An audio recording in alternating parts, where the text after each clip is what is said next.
kò sí ẹni tí ó mọ̀ pé Buhari ló wà lẹ́yìn gbogbo wàhálà yìí.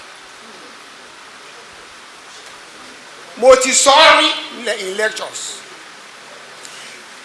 Abacha kó tó kú ó ní tí wàhálà bá wà lórílẹ̀‐èdè tẹ́ ẹ bá lè parí rẹ̀ tẹ́ ẹ lè parí wàhálà yẹn láàrin oṣù mẹ́rin oníjọba wà lẹ́yìn ẹni. He said it. But òótọ́ oṣù gbogbo wa la mọ̀. Wọ́n ṣe mítìn ní Kano kọ́míkì wọ́n sì ní wípé Allah ti fún àwọn ní ilẹ̀ Nàìjíríà.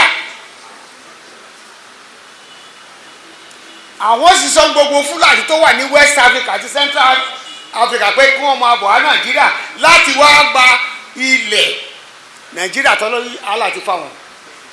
Tí wọ́n bá sì ń bọ̀ o wọ́n má wà láwọ́ lásán o kí wọ́n dira wá nítorí èdè kan náà tí Nàìjíríà mọ̀ nìyẹn. That's the only language Nigeria understand.